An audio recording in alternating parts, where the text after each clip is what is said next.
thank you, first of all, to the organisers for inviting me here today. I don't often get the opportunity to present my work, so it is a real honour to do so. I'm going to step away a little bit from the other talks this morning, which have been rather clinically focused, and try to go somewhat into the realm of basic science and understanding of the embryo development. And I have strayed somewhat from the title that I was given for my presentation, and it is moved to mosaicism, which is very topical, cleavage stage abnormalities and developmental arrest in vitro. We're all probably really well aware of early embryo development and genetics, but just a little bit of a background to give context to the rest of the presentation. Of all the embryos that we generate in our laboratories, only approximately 50% of them actually reach the blastocyst stage, with the other 50-odd%, or the other half, arresting at the cleavage stages of development. Overlaid on this is meiotic aneuploidy. So it's well established that meiotic aneuploidy does get through to the blastocyst stage, and this causes developmental arrest of presumably blastocysts at the preimplantation stage, so either preventing implantation altogether or indeed resulting in early pregnancy loss. So we do know that aneuploidy does arrest embryos. Interestingly, if you look at this chart, there's, I don't know if we've got a, oh. Where's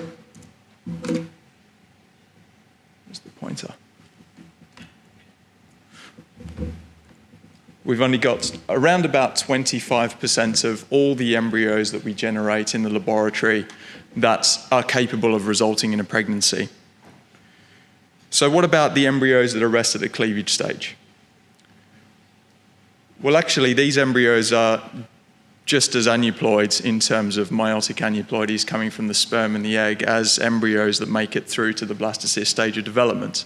So although later embryonic arrest is associated with meiotic aneuploidies, early embryonic arrest does not appear to be, or certainly not in any major part. So basically, we were very interested in this, and we do know that these embryos here are associated with, for instance, poor morphology, but the underlying cause was not really particularly well understood.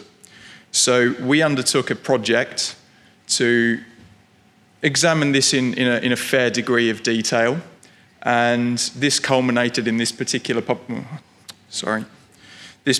publication, which came out approximately a year ago. And the rest of my presentation will be snippets of essentially the findings in this paper, and hopefully, the exciting sort of outcomes of what we discovered during this time. So just a little bit of background on the methodology. We took some clinical PGD cycles that were certainly well consented and informed about what was going on. And all of these cycles underwent serial polar body 1 and polar body 2 biopsy.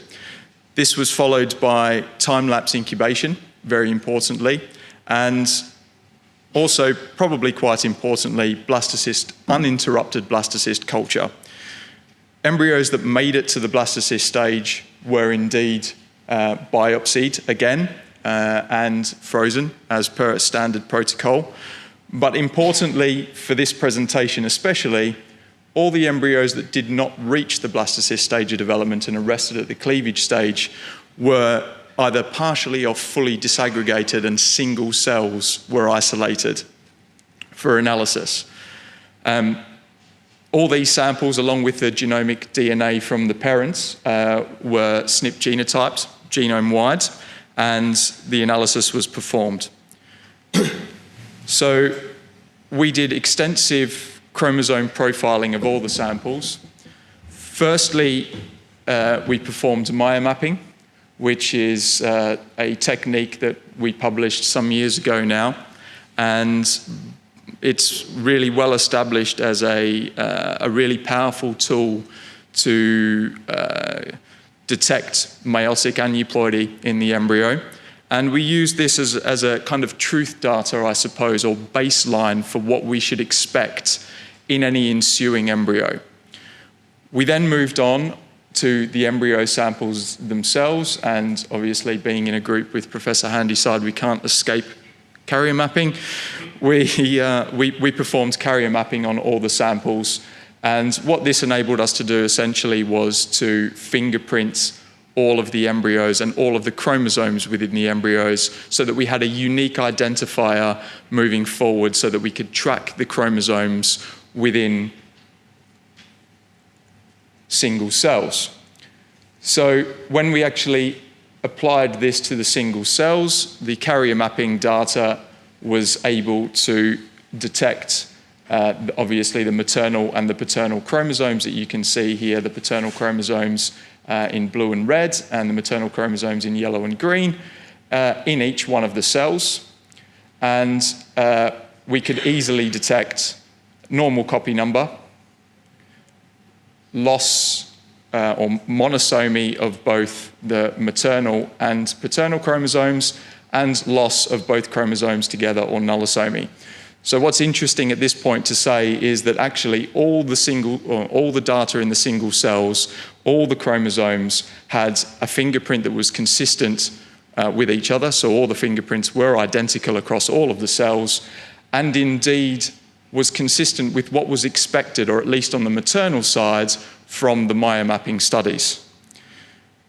So, putting this all together, this is a profile of a disaggregated embryo.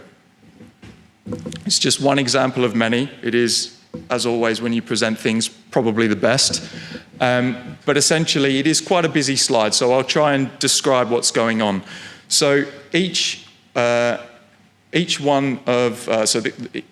single line here going across like that is a single cell. So this embryo consisted of actually 16 single cells, of which 14 gave a result, 2 of which there was no detectable DNA at all.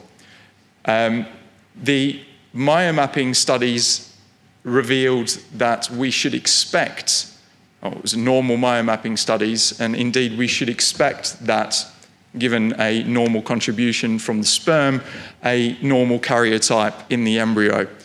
If we look across each one of the individual cells, however, we can see quite easily that there are missing chromosomes, and indeed none of the cells within the embryo contained a full normal carrier type.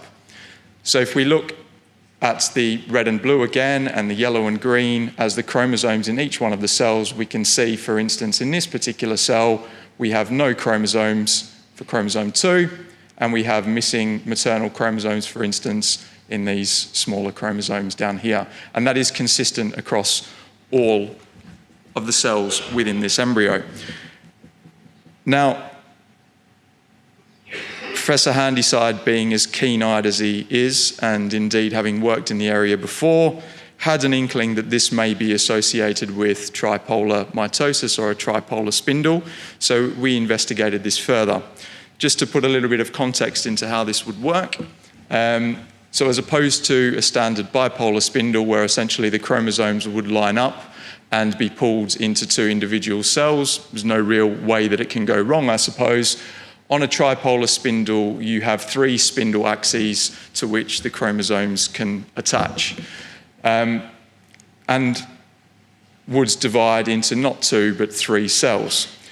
So given that there is random allocation of the chromosomes to the 3 axes, what we would expect in the 3 daughter cells is something like this. So this is a representation of just 2 chromosomes, but we can extrapolate it out. We would see a combination of normal copy number, so a maternal and paternal chromosome in some of the cells.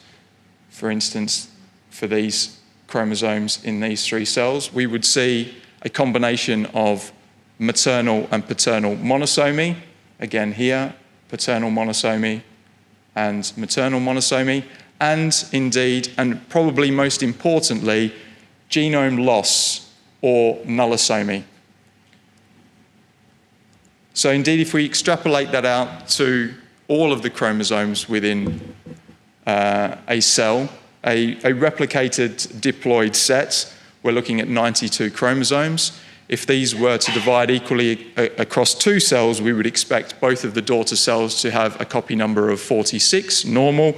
However, in a tripolar event, we would expect approximately 30 chromosomes per daughter cell in the 3 cells, and indeed with a combination, as discussed, of normal, monosomy, and nullosomy. If we go back to the previous slides, it's really interesting to note that a lot of the cells, in terms of chromosome copy number, are at or around that 30 mark. This is what Professor Handyside spotted, and he was proven to be correct. So actually, we grouped each one of the cells into where we thought the tripolar mitotic events occurred, and for this particular embryo, we were able to see that it happened on 2 separate occasions. So we hypothesized that this particular embryo underwent 2 tripolar mitotic events. And not only did it undergo 2 events, but actually beyond that event, there was cell division. So there is amplification of, or there is continued division of the embryo beyond the abnormal event. And this is demonstrated by these clones, either identical or very closely related clones of cells that are apparent in this particular profile of an embryo. This is all well and good and all very theoretical, but we had one more element to put together with all this, and that was indeed the time-lapse. And the time-lapse and this very nifty tool here that we had in our laboratory at the time, which sort of facilitated us to do this work, enabled us to look back at these embryos and actually see how they were dividing. So as expected, all the embryos that made it to the blastocyst stage within this set underwent very normal textbook division patterns, from a single cell to 2 cells to 4 cells to 8 cells, would compact and form a blastocyst. This is the arrested embryo, actually, of the chromosome profile that I just showed you. And you can see that actually at 120 hours post-insemination, we have an embryo that is not compacted at all. It is arrested at the cleavage stage. What I draw your attention to here is incredibly that after a normal first division, we had 2 separate tripolar division events where the cell essentially went, well, the embryo essentially went from 1 to 2 to 6 cells, rendering the entire embryo subdiploid, I guess, all the cells in the embryo subdiploid and arresting prior to the blastocyst formation.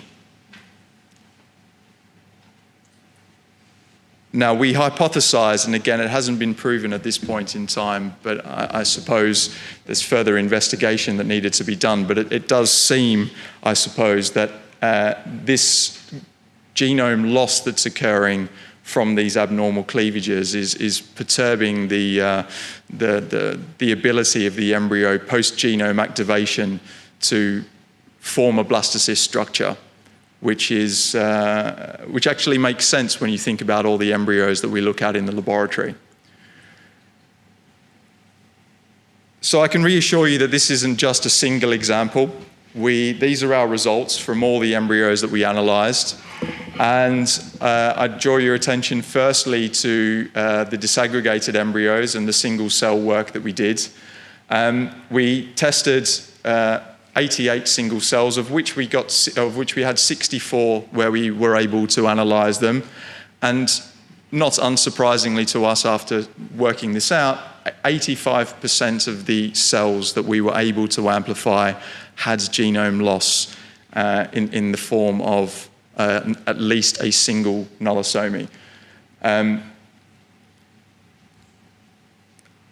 Actually, potentially more interesting is the fact that we not only looked at totally arrested embryos, but we looked at single cells at the blastocyst stage that had not been able to incorporate into the blastocyst stage itself. So those among us who look at embryos all day will know that often blastocysts have cells that do not incorporate.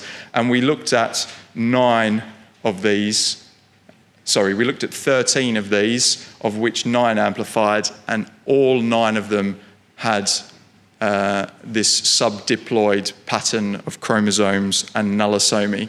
So this, again, is really, really powerful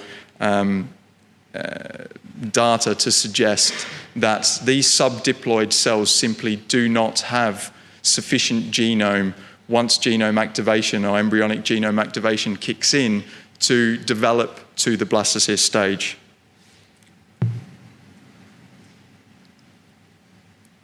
Now, I've included this slide for, indeed, the people that do look at embryos every day, like myself, and just to basically explain that not every embryo behaves like the textbooks. Biology, I think, has been mentioned in previous talks, doesn't always follow convention, and tripolar mitosis is not the only abnormal cleavage event that happens, and indeed there are other cleavage events that happen, or aberrant cleavage events that happen in early embryo development that are far more frequent. So, given the example that we brought up earlier, we get all progeny from a single cell that undergoes tripolar mitosis that would be subdiploid and therefore arrest. However, this isn't always the case. And indeed, we have all sorts of different patterns that can occur. And these also help to explain some of the results that we've got. And again, those of you who look at embryos every day will be quite familiar with these kind of things. So we, just anecdotally, I can tell you that we found a single cell as part of our data set where there were only 8 chromosomes present. This is unlikely to have come from a normal or a tripolar event, or even unlikely to have come from a tripolar event following a previous tripolar event. So it could be explained, for instance, with an uneven cleavage like this that would render a single cell subdiploid with lots of nullosomy that wouldn't continue to develop. But interestingly, there may be some cells within the embryo that could be near diploid, I suppose, that would perhaps behave like normal meiotic aneuploidy and could incorporate themselves into a blastocyst. Implications for mosaicism detection here for clinical PGT, again, very interesting. Probably actually the most frequent type of aberrant mitotic event that happens in the laboratory is something similar to this. Those of you who look at embryos every day would see cells dividing from one to more than one cell quite regularly. And this is something that the laboratory have deemed precocious division after DNA replication. So essentially a cell will divide into 2, but then rapidly divide again before the chance of the DNA to replicate again. What this would do essentially is render half of the progeny of any one cell still normal, but the other half abnormal. So you can get situations in embryos where you see an abnormal division, even very early at, say, the one cell stage dividing into 3, that would still not potentially render the entire embryo arrested, I suppose, at the cleavage stage. But indeed, these embryos tend to progress with a lot of fragments and cells that don't incorporate into the blastocyst. And actually, this cell here would go on and form a very small blastocyst that is potentially perfectly normal, generally of lower quality. So again, in summing up now, I think I'm confident enough to say at this point in time that most failure of human IVF has an underlying genetic basis. Not only in the sense that meiotic aneuploidy will arrest a lot of embryos post-blastocyst transfer, but actually there is a very strong underlying basis now for embryonic arrest at the cleavage stage, which happens to approximately half the embryos. So this catastrophic event, as we discussed, results in partitioning of the genome and basically catastrophic loss and nullosomy, which, I don't know if Tony Gordon's here, but I once asked him in trophectoderm biopsy samples, how often do you see nullosomy? And he says vanishingly rare. So again, important that the nullosomy really does block the ability of a cell getting to the blastocyst stage. I think importantly here, just to put a clinical spin on it, I suppose, at a clinical meeting, that these problems will not be overcome by a cleavage stage transfer. So the idea of transferring these embryos that develop aberrantly very, very early on cannot be rescued by transferring them at on the third day of development. And possibly contrary to the previous speaker, I believe that actually doing a day 3 transfer with all this evidence in mind may actually be detrimental to a patient's chance of becoming pregnant. I'm not even going to touch on this, but I think that the implications that this work has for clinical mosaicism detection in PGTA needs to be explored in more detail. And I know that Nathan is speaking about this afternoon and perhaps could shed some light on his thoughts on this later. I'll also draw you back to the first slide that I presented and the green quadrant of that slide that suggested that there was only 25% of embryos that we generate ever in any laboratory that are suitable of resulting in a pregnancy.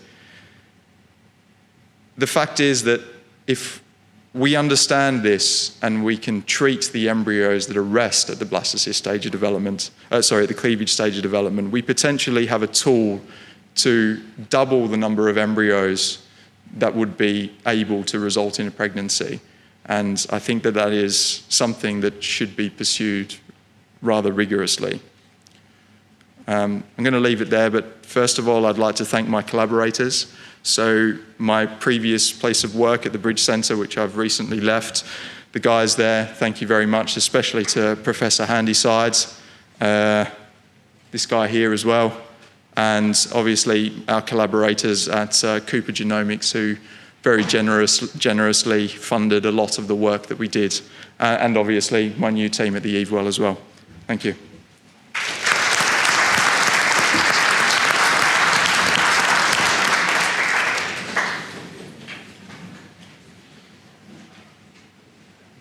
Do we have any questions? Yeah. Hi, thank you for this wonderful talk. My question is why? So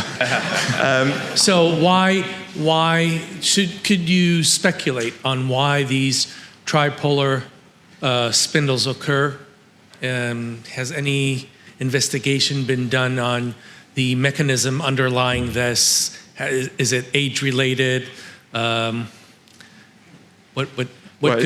doesn't appear to be age-related because, I mean, embryos will arrest even in younger patients at the cleavage stage at a very similar rate to older patients. I think the important thing here is distinguishing between cleavage stage arrest and perhaps early blastocyst arrest, which is, I think, two different phenomena. I personally think that meiotic aneuploidy can arrest blastocysts even before transfer. But I think the difference is here that, well, essentially the answer is I don't think it's age-related. There's certainly some evidence that a variant in PLK4, which is involved in spindle function. Spindle assembly. Spindle assembly and spindle function is associated with increased levels of patterns like this in larger studies. And indeed, two of the patients that we had, there were only 3 patients that we looked at, 2 of the patients that we had did carry this particular variant. So it's probably an association there, but actually what is underpinning this, what is the reason that this is happening is still rather unclear. once again, congratulations to you and Alan and the team for brilliant work. So in a sense, this work is leading us to perhaps make the conclusion that getting to the blastocysts is great, because we've bypassed all these other issues. But as we well know, the work with cytokinesins, for example, where we can stop cytokinesis, but karyokinesis carries on. Cells are kind of programmed and can start pumping, even if they've got two cells, they can start pumping and look like blastocysts. So I'm wondering whether you've had the chance to go beyond and look at other anomalies and blastocysts. So, for example, when you see the reverse cleavage, or whatever you want to call that, when it goes back to one, then it cleaves again, and then they make nice blastocysts. Well, they pump, whether it's a nice inner cell mass and trophectoden, and we don't really know. Have you had a chance to take this work any further? Because it is brilliant. Unfortunately not. We'd love to, obviously, but we were and always have been very, very limited in what we are able to do. We're not a big group by any stretch of the imagination. It's in all honesty, basically Alan and myself in his front room. It's really nothing more than that. In essence, again, I can just tell you anecdotally that yes, when you're looking at reverse cleavage, for instance, those cells do tend to make it to the blastocyst stage quite readily. And my guess would be that what happens is that you have tetraploidy, essentially. So it's kind of a different phenomenon here, and unfortunately karyomapping wouldn't particularly be great at looking at that kind of stuff for obvious reasons, which I won't go into. I think it becomes really difficult to look at things at the blastocyst stage with the tools that we have available to us because of the limitations of the tools. They're great for looking at single cells because, I mean, when you're looking at sort of SNP genotyping and linkage-based analysis, when you've got more than one copy of a chromosome or when you've got several cells, things tend to get lost. So I think we have reached the limits of where we can go with this, unfortunately. We're doing other things which are in the pipeline at the moment, which are in parallel but different within our means, I suppose. But I guess this is really a challenge for the wider community that have more funding and have more tools available to them to follow this on, because we quite frankly don't have the ability. Would love to collaborate, but we don't have the capacity to do so. Thank you very much. I really love the results that you presented. There's been a continuing evolution in IVF in terms of getting better and better results. And there are also, even at this point, significant differences in terms of results between programs. And one wonders if those improvements have led to an improvement in genetics of the early cleavage embryo. And if there were information like this kind of thing might lead to an extraordinarily good quality control evaluation for laboratories. Absolutely, totally agree. I think that we've been banging on about this for a very long time, and the previous speaker touched on it as well. I think not only this is just one of the I guess one of the weapons in an armory. I think also, for instance, myomapping, which I've presented before, is an exceptionally powerful tool when looking at stimulation protocols, because you can isolate the meiotic type of meiotic errors that are occurring, for instance, those that occur a long time ago versus a second meiotic division, which presumably could be influenced by stimulation, perhaps. So, I mean, again, it's just a matter. This is not cheap, by the way. So that's one of the caveats, I suppose, that this is a rather expensive technology. Performing SNP genotyping is not cheap, and looking at individual cells from an embryo, I mean, God knows how much this cost. But yes, in principle, it would be a fantastic quality control for all elements within the IVF process, I suppose. Well, my thanks as well for a beautiful presentation. My name is Willem Verpoest from Brussels. I may have missed it, but the gametes you used for this research, did they originate from fertile couples or infertile couples? And do you suspect, apart from the age issue, apart from the difference in lab quality issue, there is a degree of difference between fertility and infertility, and what could be the underlying reason for that? Okay, so if I understand correctly, is it a question about, is there a difference between fertile and infertile embryo development?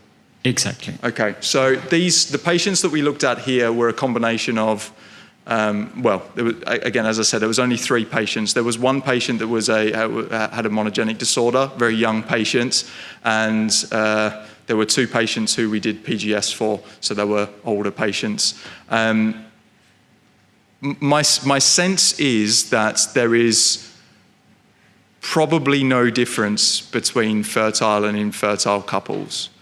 I can't be certain because we didn't really look at it, but I suppose we can infer that one of the patients that we looked at was definitely not infertile. She came for PGD essentially, and in fact, the really good demonstration that I put up there was from that particular patient. So it does happen even in fertile patients. I would go so far as saying as well that I think that there was so Santiago Munet was involved in something happening in Mexico where they were flushing embryos from the uterus, so in vivo produced embryos. And looking at those particular embryos struck me that they looked really, really similar to embryos that we generate in the laboratory. There were, fragmentation, uneven cells, uneven cell number, all these kind of things, which are kind of indicative that even this is kind of potentially even going on in vivo. Again, no proof on this, but it would be interesting to have actually looked at these embryos that Santi had to see if that was actually happening there as well. Yeah, I think with that, we'll wind up this session. Thanks again to all the speakers for some excellent presentations.